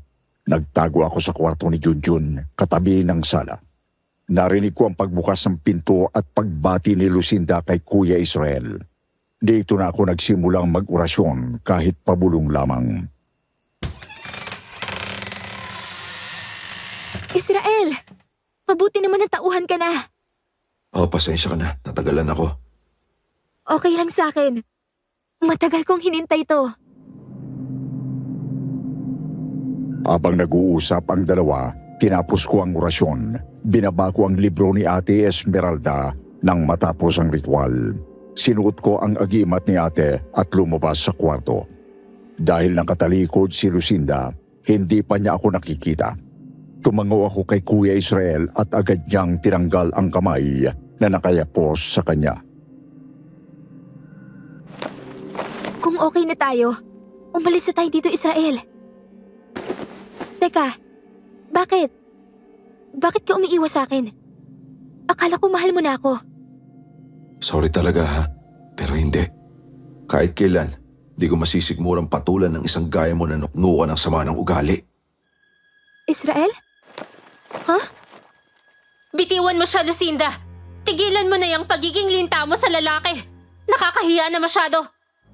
Teka, ba't andito ka? Israel, ano nangyayari? Alam na namin ang lahat ng ginawa mo. Alam naming ikaw ang kumulam kay Esmeralda. Ginamit mo pa ito? Manika ni ate. Ang kapal na mukha mo, Lucinda. Ginamitan mo ng itim na mahi kasi ate. Si ate pa na walang ginawa kundi alagaan tayo. Niloko niyo ako? Ang kapal na mukha mo. Matapos mo akong paasahin buong buhay ko? Binigay ka na nga sa akin ni ate. Pero ayaw mo pa rin? Bakla ka ba, ha? Di ako bakla. Kinasusuklaman lang kita dahil ang pangit ng ugali mo. Pagsisisihan niyo to! Kayong dalawa, Magsisisi kayo na niloko niyo ako! Akala mo ikaw lang ang pwedeng maloko? Akala mo hindi namin malalaman ang mga ginawa mo? Ikaw ang makapalang muka. Nagpunta ka pa talaga at nagbantay sa puro ng taong pinatay mo? Uto-uto kasi kayong lahat. Lalo na, ang pinakamamahal niyong si Esmeralda. Lahat na nasa kanya. Masyado siyang madamot. Anong pinagsasasabi mo? Ikaw nga may pamilya ka pa. Kami ni Ate Esmeralda, uli lang lubos na kami. Ano pang kinakainggit mo sa kanya na hindi mo na pwedeng makuha? Pamilya? Di ko matuturing na pamilya ang nanay kong adik na puro sarili lang niyang iniisip. Kayo, nagsimatayan mga magulang niyo, pero nakaranas kayo ng tunay na pagmamahal. Ako, lagi na lang akong namamalimos sa pagmamahal. Hindi ba sapat yung binibigay namin sa iyong atensyon at pagmamahal? Diyos ko naman, Lucinda, tinuring ka naming kapamilya. Hindi sapat! Nasa inyo na lahat. At kay Esmeralda, kuhang-kuha niya ang pag-ibig ni Israel. At mas mahalaga pa doon, ang lihim ng mga manggagamot. Kapangyarihan? Yan ba ang punot dulo ng lahat ng ito? Oo! Hindi siyang dapat naging tagapagmana. At sino? Ikaw? Yun ba ang gusto mo? Oo! Sino pa ba? Ikaw? Ha? Nagpapatawa ka ba? Sobrang lambot mo. Kulang na lang, kaibiganin mo mga masasamang nilalang. Hindi lahat ng bagay dapat daanin sa dahas at pwersa. Tss! Wala kang alam. Masasayang sa iyong kapangyarihan. Kayong dalawa ni Esmeralda, mga pusong mamon kayo. Tingnan mo, dahil dyan sa pagpapairal ni Esmeralda sa puso niya at hindi sa isip, yan ang nagpahamak sa kanya. Anong ibig mong sabihin? Nalaman niya na kinukulam ko siya. Siyempre alam niya. Pero anong ginawa niya? Nagpadala siya sa mga pagbabanta ko. Simpleng-simple lang naman ang ginawa ko para tumiklop ang babaeng yun. Pinagbantaan ko lang naman siya na pati kayo, idadamay ko. Kahit sinong lapitan niya at hingian ng tulong, lahat ng pagsasabihan niya. Alam niya! Alam pala niya! Diyos ko po! Alam pala ni Ate Esmeralda! Pero ayaw niyang ipagsabi dahil alam niyang tutugisin mo ang pagsasabihan niya. Ayaw niya nang magsangkot ng iba. Wala kang awa, Lucinda. Pinagkatiwalaan ka namin. Akala ko kaibigan ka namin. Kasalanan ko bang tatanga-tanga si Esmeralda? Hindi ka tangahan ng pagprotekta sa mga mahal mo sa buhay. Ang pagkakamali lang ni ate. Hindi ka niya ginustong masaktan din. Di ba sabi ko sa'yo? Masyado kasi siyang malambot. Mali ka dyan. Mas malakas si ate dahil nagawa niyang tiisin ang lahat dahil sa pagmamahal. At ganun din ang gagawin ko. Ipaglalaban ko ang pinrotektahan ni ate. Hindi mo na mauulit ang kasamaan mo sa iba pang tao. Dito na magtatapos ang lahat, Lucinda! At ano? Ano namang magagawa mo laban sa akin, ha? Habang nasa Maynila ka, marami akong ibang natutunan. Nilabas niya ang isang manikang kamukha ni Intoy. Winagayway niya ito at tuwang-tuwa na pinisat ang tiyan. Ito bang sinasabi mong pinoprotektahan mo? Tingnan natin kung anong ibubuga ng bagong albularyo. Gustong-gusto niyo siya, di ba? Tingnan natin kung gaano siya kalakas laban sa itim na mahika ko. Ibahin mo ako, Lucinda. Mabait ako kung sa mabait. Tahimik lang ako pero nakalimutan mo na ba? Sa ating tatlo nila ate, ako ang pinakawais. Wala nang bisayang manika na hawak mo. Sa katunayan nga, kahit anong gawin ko dito, wala nang bisa. Anong nangyayari? Inangat niya ang mga kamay niya at nagsimula siyang magsambit ng dasal sa kakaibang boses. Uminit ang katawan ko dahil dito, kaya dali-dali akong nagsambit ng pangontra. Isang orasyon na natutunan ko sa libro ni Ate Esmeralda. Nang makita niyang hindi gumagana ang ginagawa niya, binuklat niya ang bag at may hinablot na mga manika. Mukhang may manika din ako doon. Sinubukan niya pero hindi gumagana ang pananakit niya sa akin. Pinanood ko ang pagpanik ng babae. Unti-unti siyang nawawala sa sarili. Bakit? Bakit walang gumagana? Ang Ang buong bahay na ito, napapalibutan ng proteksyon ng mga gamit na iniwan ni ate. Isang ritual ang naganap dito kanina. Isang ritual na sinisiguradong wala ka ng masasaktan na inosenteng mga tao. Hindi mo napansin. Pero nang pumasok ka dito, sumunod ang mga estudyante ni Ate Esmeralda. Lahat sila nakapalibot dito sa bahay ngayon. Nandyan lang sila sa labas. Lahat kami nagtutulong-tulong para magapi ka. Ang kakapal na mukha ng mga asungot na bata! Lasan sila? Pumasok kayo dito nang makatikim kayo ng totoong kapangyarihan ng salamangkang itim ko! Huwag mo nang subukan. At ang kapangyarihan na minimithi mo, napasakin na. Alam ko ang lihim at nagamit ko na ito laban sa'yo. Hindi ikaw! Hindi ikaw ang dapat na tagapagmana! Ako! Ako! Dahil hindi na niya magamit ang itim na mahika niya, minabuti niyang sugurin ako. Nagawa niya akong sabunutan pero hinawi ko lang siya. Napanaba siya sa sahig. Sinubukan niyang lumabas ng bahay pero hinata ko siya pabalik. Ayokong tumulad sa'yo. Hindi ako nananakit ng kapwa. Hindi kita papatulan. Pwes ibayin mo ko, Rosario. Dahil ako, papatol ako sa babae sa pagkakataong to. Para yan kay Esmeralda. Hayop kang babae ka. Mabulo ka sana sa kulungan. Napuruhan si Lucinda, Sir Wilmore. Wala siyang malay sa sahig nang arestuhin ng mga pulis. Nakalikom kami ng sapat na ebidensya lalo na nang may mga saksi sa kanyang pag-amin na siya ang dahilan ng pagkamatay ni Ate Esmeralda. Nailibing ng maayos si Ate Esmeralda. Walang nangyaring aberya sa napakaraming lumagsa para gunitain ang kanyang buhay. Dahil sa pagkakakulong ni Lucinda, kahit papano nakatulong ang hustisya sa pagtanggap sa pagpanaw ni ate. Napakasakit pa rin pero mas mainam na natuldo ka na ang misteryo. Sana makahanap ng kapayapaan si ate. Ate Esmeralda, patawarin mo ko't nahuli na ako. Salamat po para sa lahat ng ginawa mo para sa amin. Ay, huwag kang mag-alala, Rosario. Sigurado kung masaya si ate mo sa hustisyang binigay mo sa kanya. Huwag mo nang sisihin ang sarili mo sa pagkamatay niya. May sariling isip si Esmeralda. Desisyon niyang ialay ang buhay para sa iba. Kahit kailan naman, laging serbisyo sa ibang layunin niya. Napagiganti mo si ate. Ang galing mo po doon, Ate Rosario. Hindi lang ako. Nagtulungan tayong lahat. At hindi lang paghiganti ang hangad ko. Gusto ko mabalik ang balanse ng mga kapangyarihan ng mga albularyo dito sa ating lugar. Hindi na ako makakapayag na may gagamit pa ng itim na mahika para makapanakit ng kapwa. Ang ibig bang sabihin yan? Mananalagi ka na rito? Opo, ipagpapatuloy ko ang misyon ni Ate Esmeralda.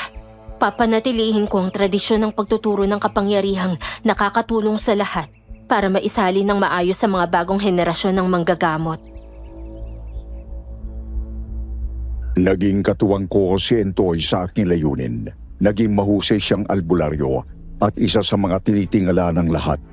Nanirahan ako kay Aling Lydia para masamahan ang matanda. Si Kuya Israel naman ay tuluyan ang namuhay sa ibang bansa para sa panibagong panimula. Matapos ang sentensya ni Lucinda, ipinatapon siya sa malayong lugar upang hindi makapaminsala pa. Sabi ni Warden, umayos naman daw ang ugali ni Lucinda. Marahil na pagtanto niya ang mga kasalanan niya sa loob ng mahabang panahon sa kulungan. May nakuha akong liham galing sa kanya ng panahong ito. Nangako siyang magbabalik upang humingi ng tawad. Panalangin ko na lang ay tutuhanin niyang nagsisi na talaga siya. Kung hindi naman, handa kami nila Intoy at ang buong samahan laban sa kahit anong kasamaan laban sa amin.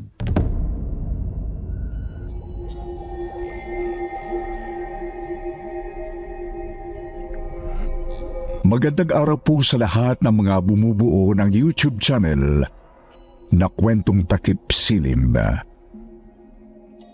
At sa inyo rin po, Sir Wilmore. Bilang masugid na taga-subaybay ng mga kwentong katatakutan sa channel na ito, Malaking karangalan po para sa akin kung mabibigyan ng pagkakataon na ako naman ang makapagbahagi ng sariling kwento. Tawagin niyo na lamang po ako sa pangalang Chona. Hindi tunay na pangalan. 41 years old at head ng HR department sa isang kilalang supermarket. Ito pong kwentong ibabahagi ko ay naganap noong 2003. 21 years old pa lang ako noon at isang college student. Tungkol po ito sa di malilimutang karanasan naming magbabarkada nang minsang magpunta sa Tagaytay.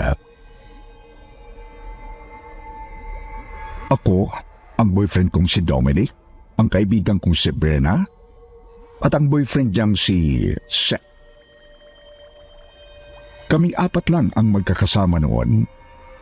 Dala namin ang kotse ni Dominic na itinakas lang niya sa bahay nila.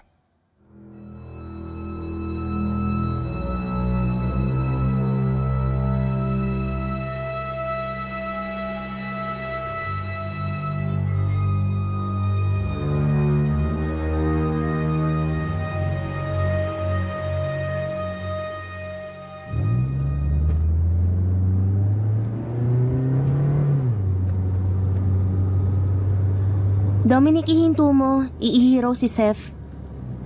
Sige na, babe. Huwag ka nang magpigil. Ayoko. Gagi, iihi na lang ako sa shorts kesa dito.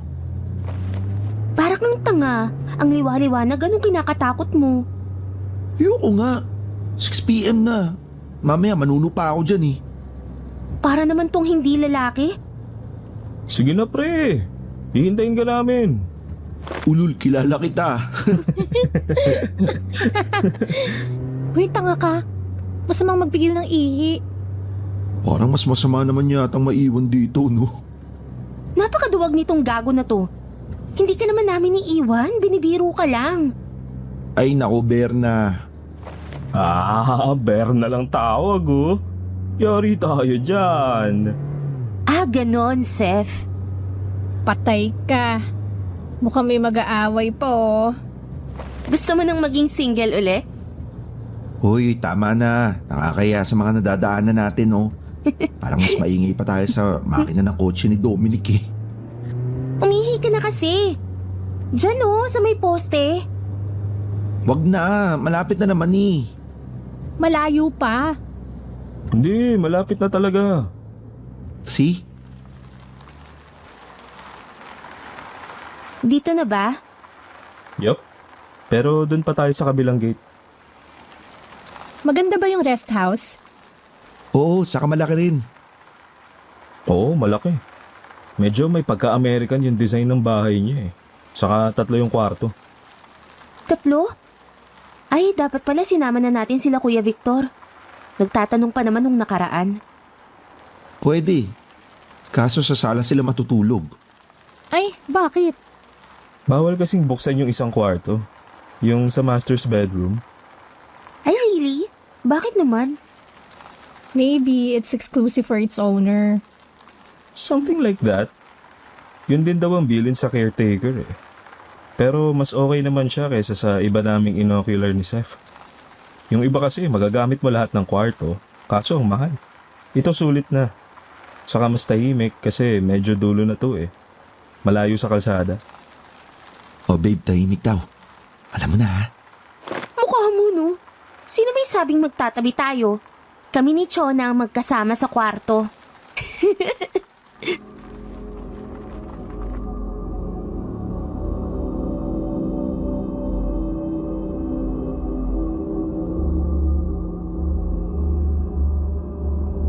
Si Dominic, boyfriend ko, ang nakaisip ng ideyang magtagaytay a month before the graduation. Baka raw kasi maging busy na kami pare-pareho kapag nagkaroon na ng kanya-kanyang trabaho. Sa isang rest house na nasa kilalang village sa Tagaytay kami nagtungo. Magandang lugar, payapa, tahimik at halatang mayayaman ang mga nakatira. Magkakalayo kasi ang bahay hindi dahil sa mga bakanting lote, kundi dahil sa malalawak na bakuran. 6:00 pasado na nang makarating kami sa rest house na inupahan namin. Dito kami magpapalipas ng 2 gabi habang nililibot ang buong Tagaytay sa 3 araw na dadaan.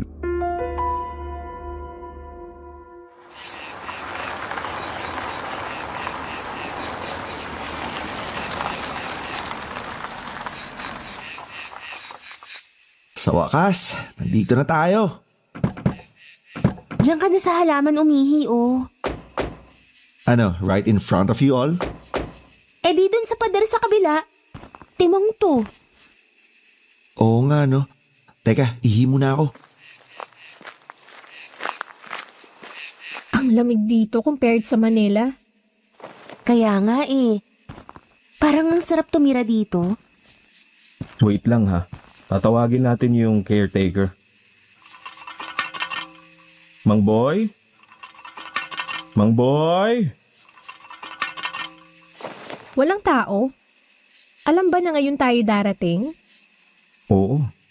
Kalahati na down natin eh. Baka nakatulog lang. Mang Boy? Ay!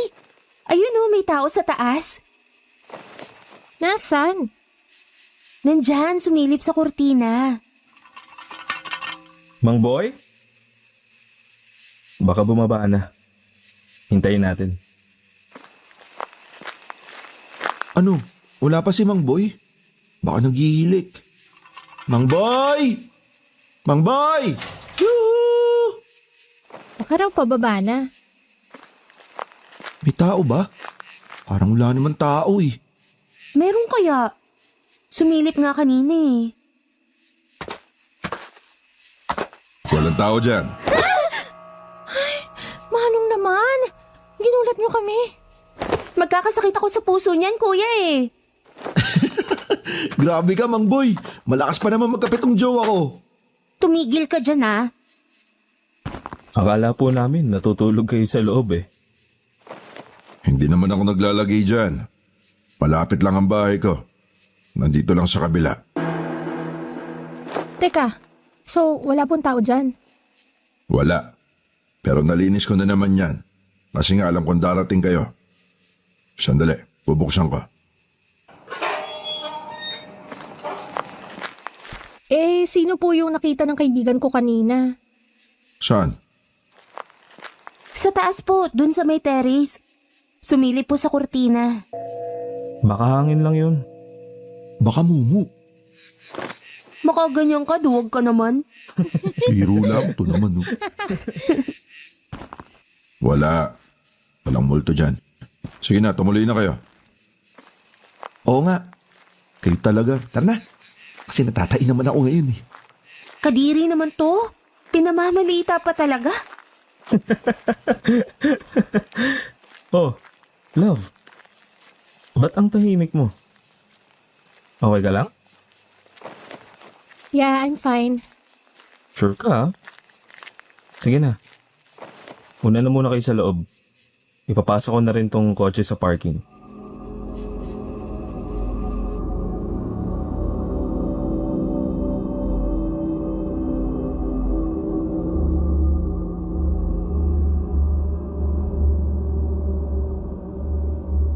Hindi naman nakakatakot ang ambience ng bahay sa totoo lang. Maganda nga ang disenyo nito, Sir Wilmore. Para mga tipikal na bahay sa Hollywood movies. Malapit sa gate nito ang bahay. Pero malawak ang likuran dahil naroon ang garden. Maaliwalas din hanggang sa loob. Maluwag ang sala. At may attic kung saan may 2 pang kwarto at terrace naman sa itaas na may magandang view dahil tanaw ang malawak na village. Kay Berna nagsimulang magkatakutan Ewan ko ba, Sir Wilmore?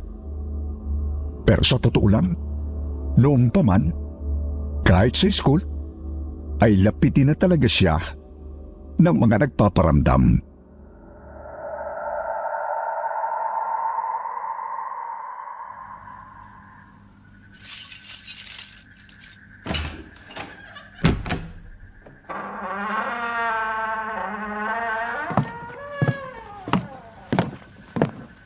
O ayan ha, 2 banyo. Meron dito sa baba, meron sa taas. Banda dyan sa papuntang kusina may paliguan. 3 ang kwarto rito. 1 rito sa baba, 2 sa taas. Pwede niyong gamitin lahat. Ingatan niyo lang. Tsaka pwede niyong gamitin yung 2 kwarto sa taas. Huwag lang yung master's bedroom dito sa baba. Sinabi ko na kila Dominic yan. Iyo, ikaw nang bahala ha. Opo, Mang Boy. Salamat po. Halis na ako. Maiwan ko na kayo dyan. Salamat po, Mang Boy.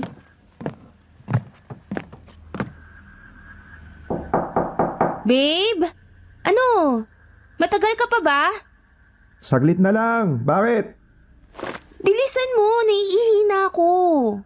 Sa taas ka na umihi. Ayoko. Bilisan mo na dyan. Siguro natatakot ka, no? Ewan ko sa'yo. Tabi na dyan. Takot ka rin pala eh.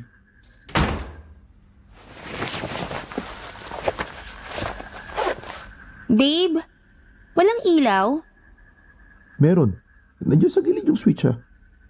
Wala nga. Paano wala? Walang bumbilya dito. Ha? Paano mangyayari yun eh? Kagagaling ko lang dyan. Bakit? Anong problema, Berna? Magsi-CR sana ako eh, kaso wala palang bumbilya. Imposible. Kasi may ilaw kanina nung ako gumamit niyan. Ang weird naman. Oh, wag na kayo magtakutan. Pababalikin ko na lang si Mang Boy. Baka may ekstrang bumbilya.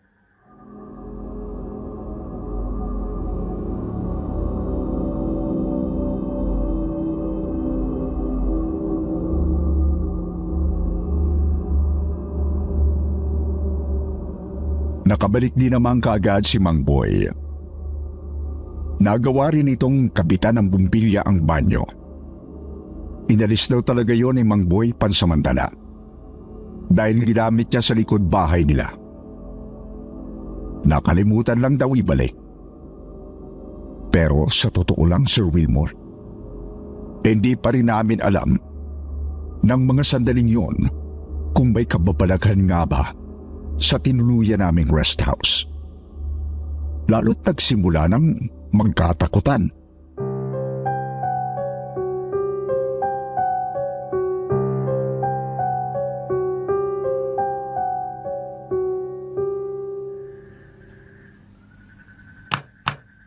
O yan, may ilaw na. Halis na ako ulit, Dominic. Seth, iyo.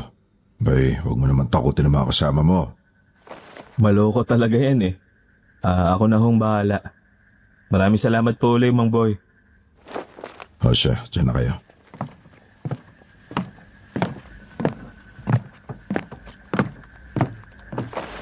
Aba pre, Pexman, hindi ako nagsisinungaling. Nung ginamit ko yan, may ilaw na bumukas eh. Can we just stop talking about it? Iihi muna ako, please. Uy, Chona, pwedeng magpasama? Oh, sure. Samahan kita.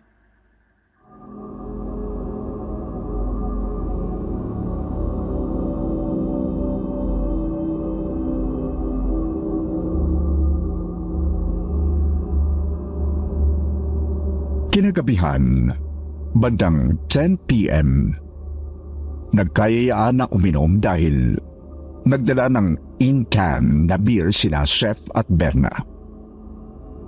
Yung 2 lalaki ang taya sa paggawa ng pulutan.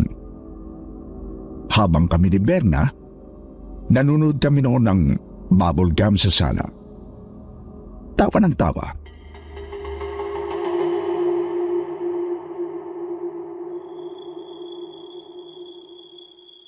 Pwede daw vampira o zombie.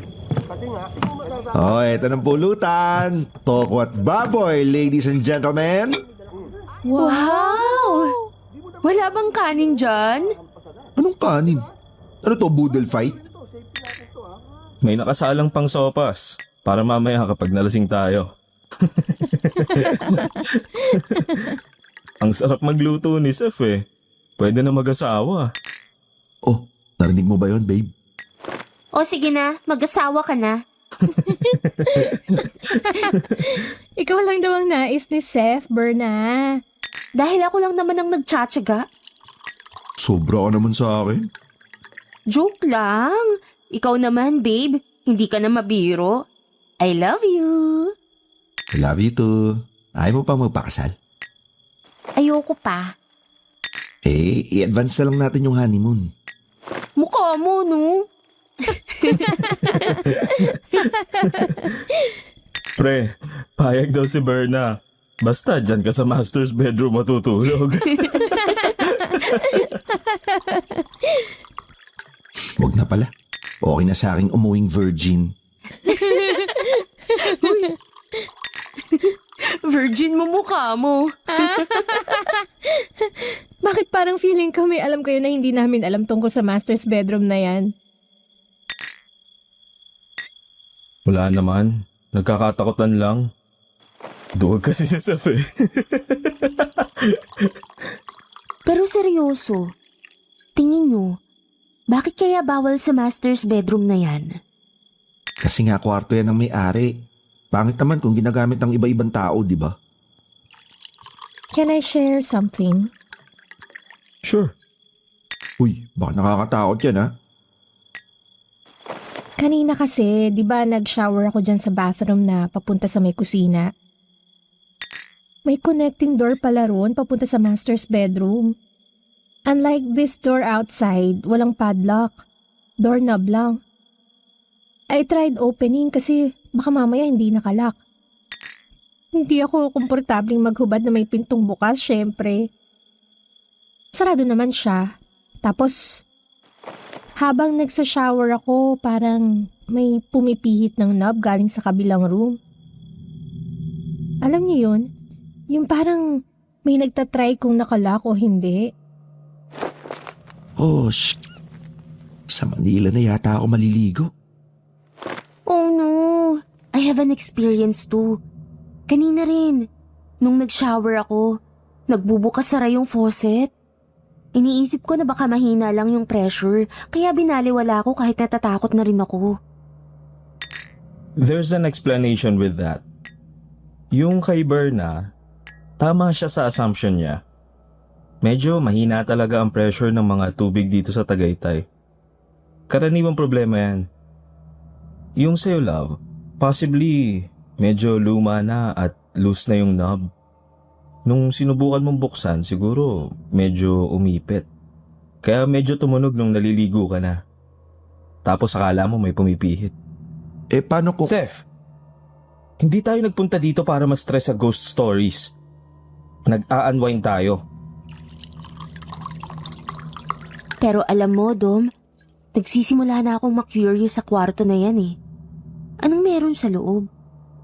Tsaka anong kwento ng kwartong yan? Pagdating pa lang natin, may nagparamdam na kay Berna sa terrace. Ay, come on guys.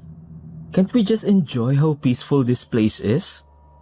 Sayang naman yung moment kung magtatakutan lang tayo.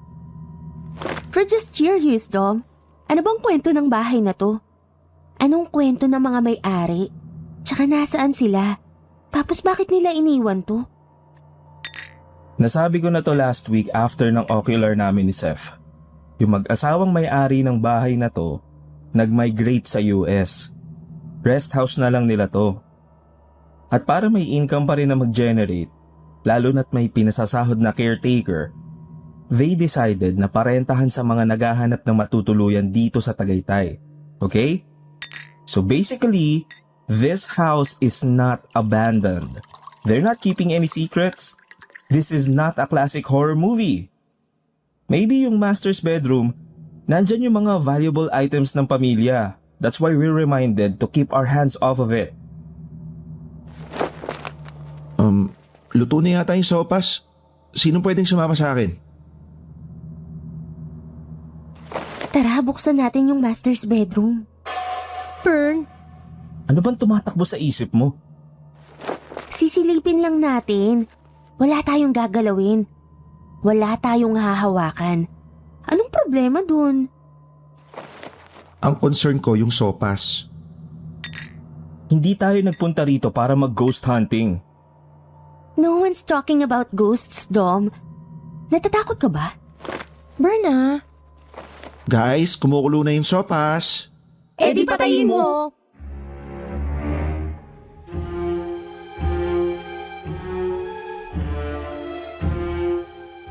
Hindi ko alam kung ano ang pumasok sa isip ni Berna nung mga sandaling yon, Sir Wilmore. Siguro, gawa na lang din ang kalasingan. Pumayag din si Dominic na pagbigyan ang gusto nito. Naiinsulto rin siguro kay Berna. Ewan ko ba? Sa dami ng bawal na pwedeng gawin, yung pang binili ni Mang Boy ang sinuway namin. Sa huli, napagkasunduan nga naming magbabarkada, nabuksan ang master's bedroom. Dahil nakapadlock yung primary access na malapit sa sala, doon kami sa connecting door na nasa loob ng bathroom dumaan.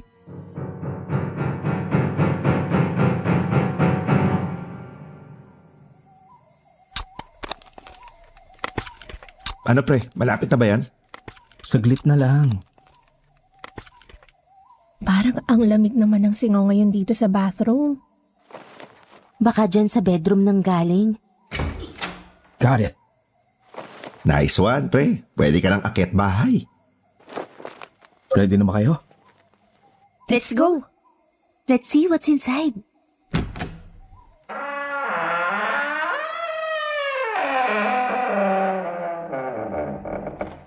Oh, shh! Oh my God. Sabi ni, Uwian na.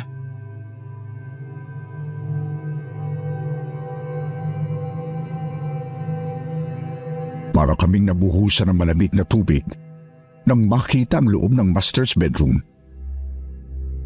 Nawala ang tama ng beer sa amin, Sir Wilmore. Maayos naman ang silid. Halatang matagal nang walang gumagamit. Malikabok pero organisadong paligid.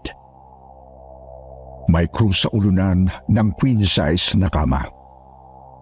At may altar na halos baluti na ng sapot.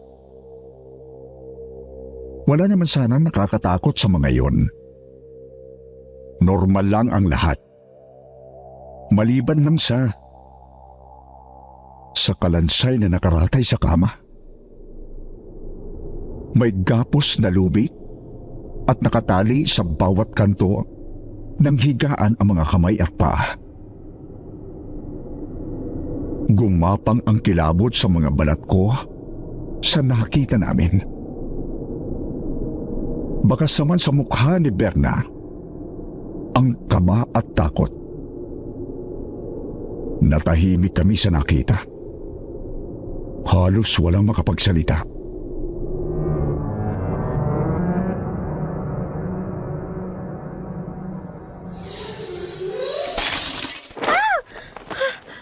Ano yun? Pre, pacheck nga. Bakit ako? sisilip ka lang sa pinto eh. Ako na nga.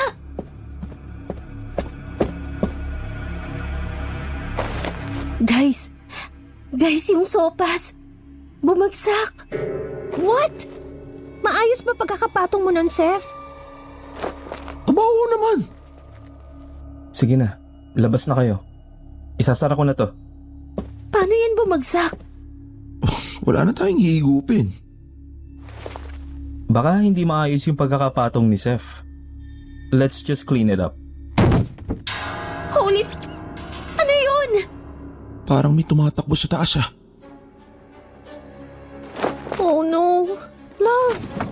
Guys, labas na! Labas na! Sorry na po! Love, hindi ko mabuksan yung pinto. Ako na, tabi! Babe, yung buhok ko! Babe! Guys, may humihila sa buhok ni Berna. Ano ka ba? Tulungan mo si Berna! Berna! Ayoko sa dilim.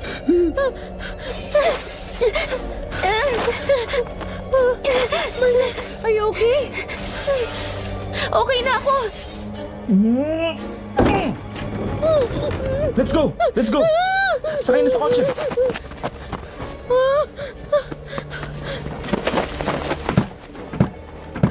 Seth, buksan mo yung gate!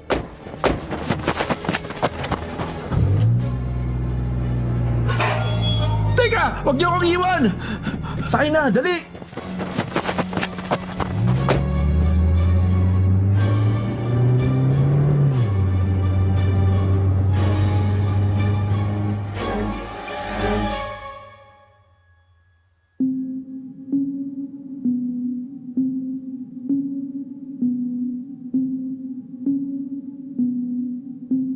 Nung sumunod na taon lang din na yon, Sir Wilmore. Pagkatapos graduate, ay naghiwalay na kami ni Dominic. Habang sina Seth at Berna, bagamat nagkaroon ng anak, ay hindi rin nakasal at hindi rin naman nagkatuluyan. May mga pagkakataon pa rin na nagkikita kami ni Berna. Nagkakakwentuhan. Napag-usapan namin minsan ang karanasan sa nasabing rest house sa Tagaytay. Napapaisip pa nga kami kung bakit hindi man lang kami kinuntak ni Mang Boy. Kahit na iniwan namin magulo ang loob ng bahay dahil sa nangyari noong hating gabi na yon. Hindi ko alam kung ano bang aral ang napulot namin sa pangyayaring yon. Malaking tanong pa rin sa isip namin kung ano ang kwento ng kalaysay na yon at bakit siya nakatali sa kama. Pero sabi ni Seth noon, dapat daw hindi na lang namin binuksan dahil mukhang may nagambala kami. Sabi naman ni Berna, parang mas nakakatakot naman yata kung nagpalipas kami ng gabi sa rest house na walang kamalay-malay na may nakahimlay pala sa loob ng nasabing master's bedroom. Kung nagkataon, walang pinagkaiba yon sa pagtulog sa tabi ng isang puntod.